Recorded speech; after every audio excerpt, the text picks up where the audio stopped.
si vous voulez aller voir les Stones sur le Stade de France, c'est mort. Voilà, 75 000 places qui sont parties en 51 minutes. Voilà. Même moi, j'ai pas de place, d'ailleurs. Oui, tu vas te débrouiller, tu les Je vais connais. me débrouiller, Alors, oui, absolument. si vous pouvez pas les voir en vrai, vous pouvez les voir en photo. Galerie Blumman. Absolument, complètement. Bon, alors, on va un peu parcourir quelques-unes des photos. Bah oui, parce qu'on va pas toutes les montrer, mais plus sympathiques, oui, voilà. absolument. Donc, pour prouver que tu connais bien les Stones, j'ai donc là 2 photos. Oui, absolument. Ça a été prise en quelle année? En octobre 1964, leur première venue à Dominique Paris Lamblin est là.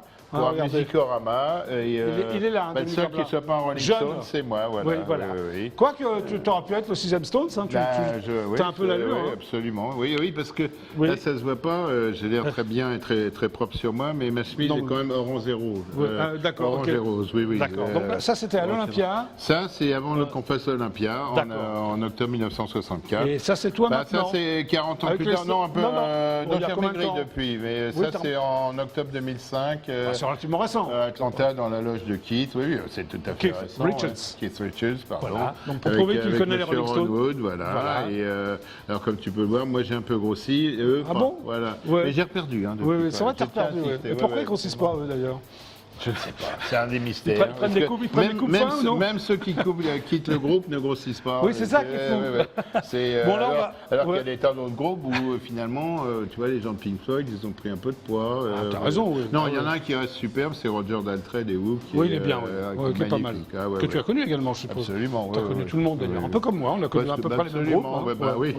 Donc on va parcourir un peu c'est dans l'ordre chronologique. Oui, c'est dans l'ordre chronologique. Alors c'est Keith Richards et Mick Jagger, c'est où ça? Ça, c'est sur la scène du Palais des Sports de Lyon. Oui.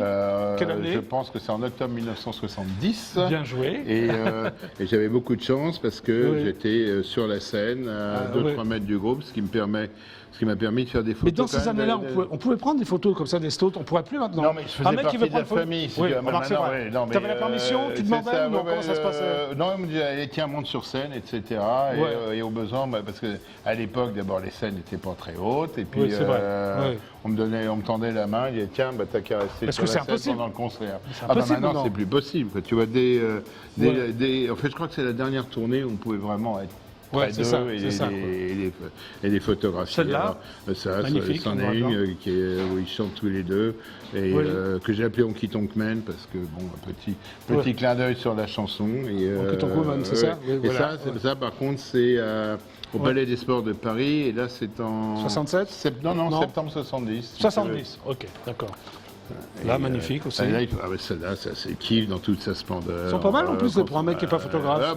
Oui, tu sais, le sujet est pas mal, quoi. Oui, tu vois, je veux dire.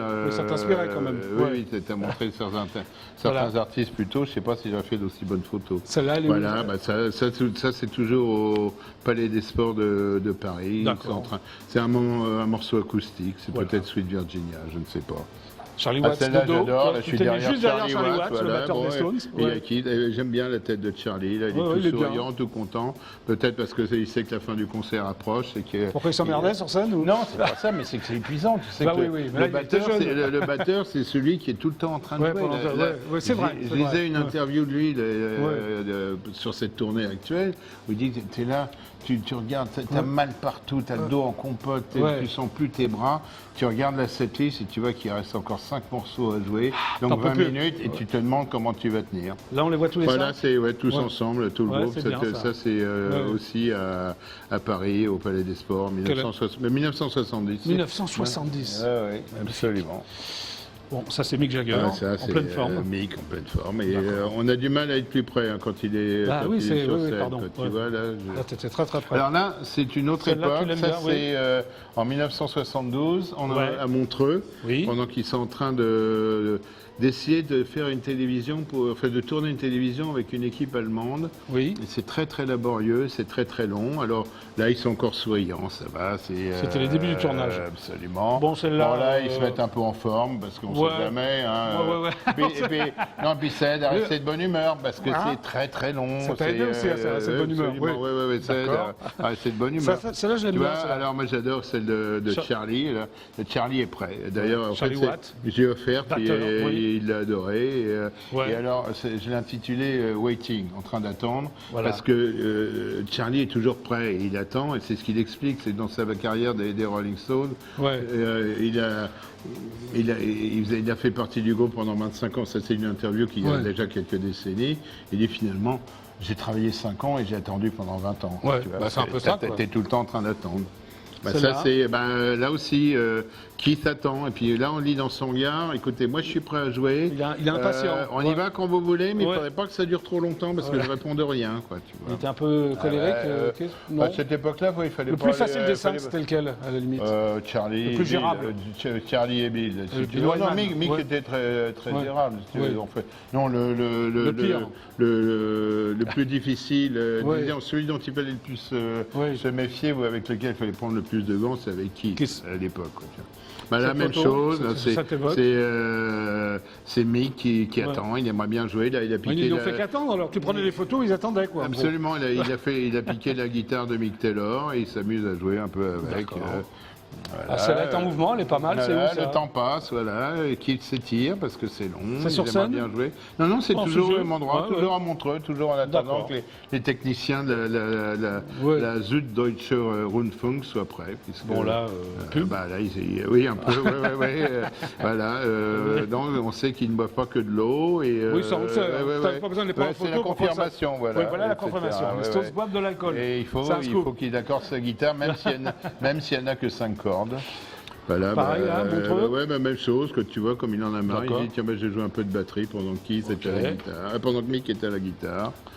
Voilà aussi, petit jam, tu vois, Mick Taylor, tout le groupe. T'as assisté à des trucs incroyables, toi. J'ai eu beaucoup de chance, j'ai été au bon endroit. Alors ça, c'est l'année suivante, en 73, à Londres.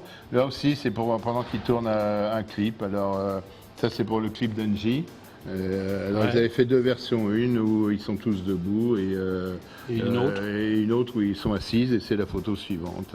C'est celle-là. La première prise, voilà. Très belle aussi. Voilà, tu étais toujours bien placé pour prendre les photos, toi. Je suis pas mal placé, puis surtout je suis le seul avec un appareil de photo. C'est pour ça que toutes ces photos. Le seul autorisé. Oui, nous-mêmes, il n'y avait même personne, quoi. Tu vois, donc c'est pour ça que toutes ces photos, personne ne les a jamais vues avant, quoi. Tu vois, c'est ça qui fait un peu leur intérêt. Alors ça, c'est toujours le même jour quand ils sont en train de tourner leur clip. Là, ils sont passés pour le tournage d'une chanson qui s'appelle Silver Train. Et alors, Mick s'est changé, il avait un très beau costume blanc, comme on a vu sur la photo précédente. Et là, il est revenu avec une tenue totalement improbable. Et si tu vois bien, son costume est découpé en lamelles à partir du genou. C'est du meilleur effet. C'est original. Très original. Alors celle-là, alors, elle est spéciale. Ça, c'est un moment très spécial. Moment de grâce. On était parti à Munich pour faire une interview avec notre camarade Freddy Hausser, qui nous a malheureusement quittés, mais qui était.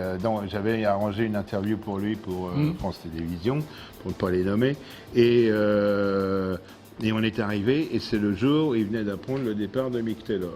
Si tu veux. Donc il avait eu un scoop, et la photo.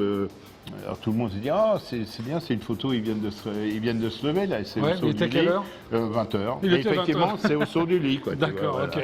Et puis ça, ça c'est la dernière. Ça, c'en est une que j'ai faite en 1975 à New York, sur la tournée. J'aime bien. Là aussi, c'est une tournée où Mick avait pas mal de tenues assez différentes. Là, c'est la soirée samouraï, quoi. Tu vois, soirée samouraï. Oui, il est en tenue de samouraï. Voilà. Alors, est-ce que tu les revois, les Stones? Je les ai beaucoup vus sur la tournée Bigger Bang 2005-2007. Mais sinon, je les ai vus au Trabendo en 2012. Je suis allé les voir aussi à Londres. Et puis là, j'ai certainement allé voir. Bon, Charlie, quand j'ai eu au téléphone, m'a dit surtout. Le 13 juin, je pense. Appelle-moi, mais bon, c'est toujours la même chose. T'as combien de photos en tout? Je sais pas, je vais en avoir une centaine si tu veux. On peut tous les voir à Place des Vosges ou non? D'exposés, il y en a une vingtaine, mais une vingtaine qui sont vraiment sympas, quoi. Tu vois, bon, j'en ai encore 20 autres qui sont à peu près aussi bien, puis le reste, comme je suis pas photographe, j'en rate aussi. Mais t'auras pas envie de faire un livre, non, de souvenirs avec eux? J'ai un livre de souvenirs qui a été écrit, qui est terminé. Il n'est pas sorti? Et non, il n'est pas sorti parce qu'il devait sortir. C'est un livre qui était fait en collaboration avec Universal et Michel Lafon. Et Michel Lafon et Universal se sont fâchés au moment où le bouquin était prêt à partir à l'impression. Et donc je suis une victime collatérale de cette guerre qui dure depuis 2 ans. Donc pour l'instant le bouquin ne sort pas. Le bouquin il est chez les avocats. Enfin bon. Mais chance de bon, sortir. je veux pas prendre parti, mais enfin, disons, les gens d'Universal ont été très bien sur ce coup-là. D'accord, voilà. ok. Est-ce que tu as l'impression d'être un copain des Stones ou pas du tout? Non, je suis pas un copain. Ami, une connaissance? Je suis quelqu'un qu'ils aiment bien, on a beaucoup travaillé ensemble, mais je suis pas un copain. C'est-à-dire, Keith ou Mick ou Charlie viennent à Paris, ils vont pas prendre leur téléphone et dire tiens, on va appeler Dominique pour savoir comment il va. Et par contre, non, je suis dans le... Oui, certainement. Et je suis dans le backstage, par exemple, aux États-Unis, je tombe sur Charlie qui me dit viens, on va voir Keith, allez, etc. Et on va dans la loge de Keith, et ils sont ravis de me voir, si tu veux, et on passe un bon moment ensemble. Du moment, ce que Keith n'aime pas, c'est qu'on parle boulot, quoi. Tu vois, donc on parle musique. D'ailleurs, tu n'as aucune raison de lui parler boulot maintenant. Pour l'anecdote, la dernière fois où je suis rentré je suis allé le voir dans sa loge, il était en train d'écouter Maybelline de Chuck Berry. Tu vois, il reste vraiment tout à fait fidèle à ses racines et à ce qu'il a aimé. Si bien sûr. Ah ouais. Mais il vaut mieux écouter Chuck Berry que des tas d'autres artistes que je ne nommerai pas. Voilà. D'accord. Non, je ne les nomme pas. Alors pour toi, c'est la meilleure période des Stones, c'est laquelle? Celle qui t'a... cette période-là est pas mal. 70, tu veux dire, début 70? Si tu veux, la période 70. Fin 60? Les 60s étaient formidables aussi. Oui, moi j'adorais. C'était différent parce que les concerts duraient 20 minutes et puis 25 avec rappel. Rappel complet, si tu veux. Et puis en plus, tu n'entendais pas grand-chose parce qu'il y avait beaucoup de hurlements. Mais c'était... Moi, j'ai des souvenirs du premier Olympia, je m'en souviens encore. Quelle année? C'était hier, octobre 1964. Tu étais en 64. Où ils ont ouvert avec Not Fade Away. C'était la folie. Et alors que, au mois de février de la même année, j'avais vu les Beatles à l'Olympia. J'avais été à la première. Avec Sylvie Vartan et Trini Lopez. Et voilà, et je m'étais fait un peu. Enfin, c'était moins excitant. Non, c'était bien. Moins rock. Voilà. Alors que là, le premier Musicarama des Stones, c'était une tuerie, quoi. Tu vois. Et puis tous les suivants ont été bien jusqu'à ce que Brian commence à perdre un peu. Brian Jones, pardon. Oui, parce que pour les plus jeunes d'entre nous. Non, je sais, je sais. C'est un peu la mauvaise habitude que j'ai, c'est de référer. Tu savais par leur prénom, mais tu les connais en même temps. Absolument, oui. Donc, les années 70 ont été très très bien. Comment tu les trouves en ce moment? En ce moment, je trouve qu'ils ont toujours l'air très heureux de jouer ensemble et ça se sent. Donc tu seras là quand même le 13 juin au Stade de France. Oui, absolument. Obligé. Absolument. Tu sais, j'ai vu des concerts des Stones hallucinants, j'en ai vu d'un peu moins bons, mais tu sais, c'est ce que dit Keith Richards. Tous les soirs, on est un bon groupe de rock et certains soirs, on est le meilleur groupe de rock du monde.